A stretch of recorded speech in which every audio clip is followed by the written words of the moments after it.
What's up, everybody? Welcome back to an emergency episode of Bucco Territory presented to you by the Foul Territory Network. I'm Noah Hiles. Alongside me is Platinum Key, a.k.a. Mark. And Mark, we have our first ever breaking news reaction episode. The stove is hot. Right, Let's go. the stove is hot. It absolutely is. We were talking about, will the Pirates make a move? During the winter meetings, they waited they didn't even need to wait until the winter meetings. They got going right now. We're recording this at 7:45 p.m. Eastern time, Thursday evening. The full trade, the Pirates and the Red Sox make a deal. Boston gets right-hander Johan Oviedo along with Tyler Samaniego and Adonys Guzman. And the Pirates receive Jhostynxon Garcia, the number 3 prospect in Boston's system, rated number 85 in all of baseball by MLB Pipeline, along with Jesus Travioso. I don't know. We're not going to talk about him anyway on this show. So we're going to talk about the two headliners in this deal. I've got a lot to say on this, Mark, but I'm going to throw it to you first. I mean, what's your initial reaction when you see Jeff Passan drop this bomb? Yeah. When I read any passing tweet, it's just like, all right, Pirates, Pirates, Pirates. Oh, that's Johan Oviedo. That's a Pirate. He didn't even have to say Pirates. I can usually just stop reading if it's like multi-year deal or something, but holy shit, here we go. The password. I'm so excited. 22-year-old outfielder, righty bat, but has shown some power, lots of athleticism, unproven. I'm excited. Let's go. Yeah. Candidly, this was a guy that, and I tweeted this is the type of player people were hoping to get from Mitch Keller at the trade deadline. Mm-hmm. There were some people who were saying, you need to trade Keller for a top 100 prospect, a guy who's major league ready, a guy who has 5+ years of team control, a guy who's an outfielder with a plus bat tool. That's exactly what they just got. Yeah. For Johan Oviedo, a guy who threw 30-something innings last year in the major leagues. And no disrespect to Johan Oviedo, I thought that he would have been an ideal fit in this starting rotation, but the Pirates are trading away some depth here, and they get a guy who is plug and play ready to be a starter, someone who can play all 3 outfield positions. I anticipate him probably being a corner outfielder, maybe left field, at least for now, depending on what else they can get. But let's break down Jhostynxon Garcia and what he is. He's 22 years old. He turns 23 next week. He's a right-handed bat, right-handed arm.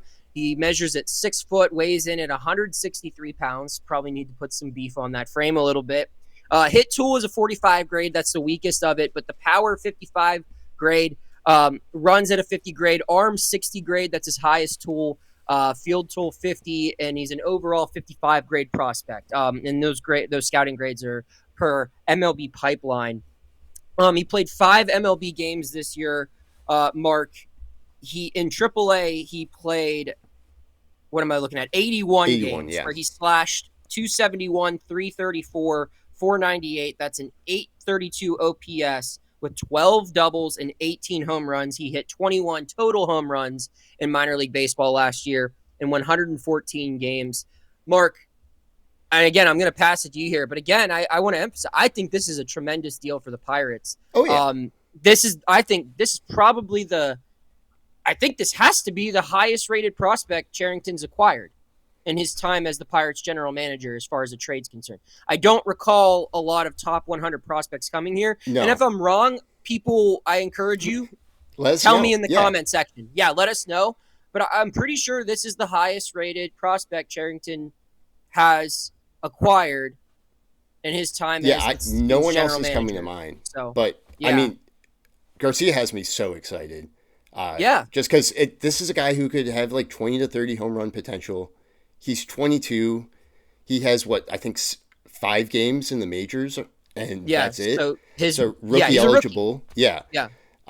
So it's a really great fit. It pains me to see Oviedo go.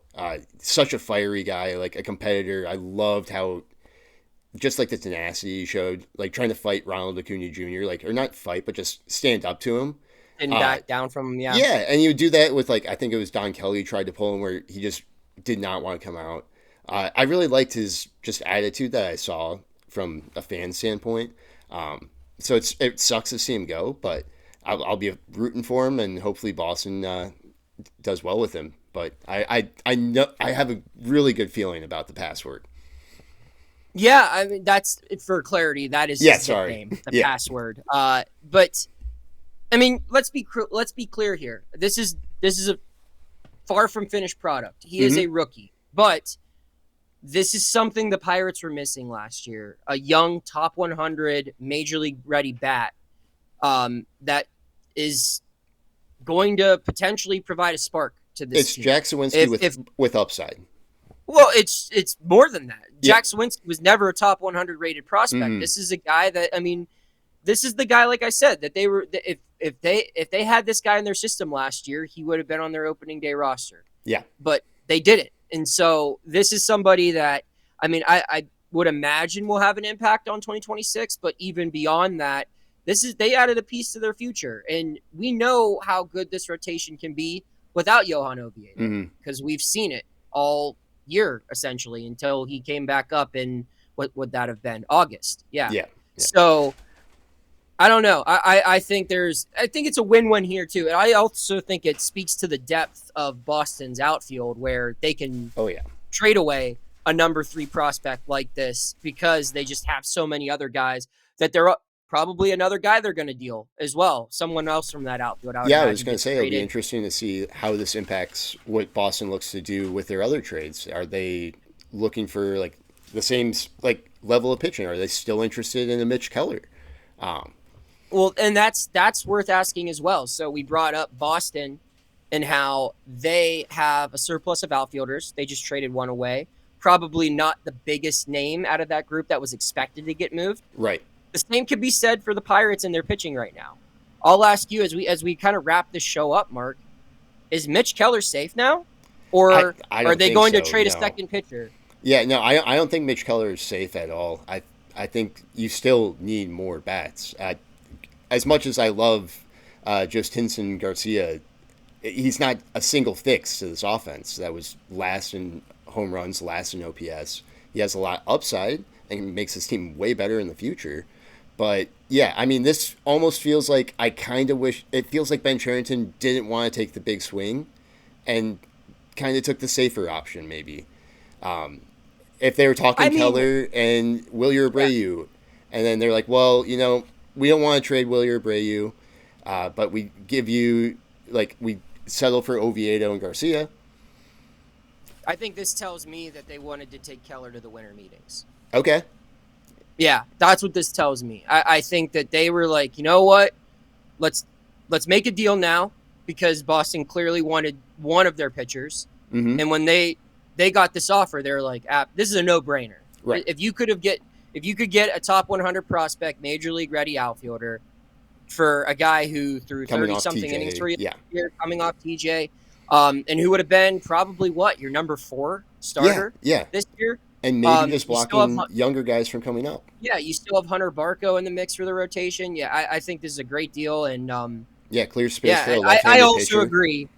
I also agree that Mitch Keller, I still think will get moved. It just this allows them to really be more picky, and the winter meetings are going to be very interesting. They're a lot less desperate, it seems like. Yeah. This is at least something that you can put your hat on and say, all right, we have a good base, let's keep going. So all right. The momentum's rolling. Here we go. Want to remind everyone, hit that subscribe button if you haven't already. That way you can be ready to get all of our latest content, including breaking news reactions to trades. I'm sure there will be other ones just like this throughout the off season. Keep tuning in. We'll have some winter meetings coverage for you next week here on Bucco Territory. He's Mark, a.k.a. Platinum Key. I'm Noah Hiles, signing off, saying we'll see you again soon.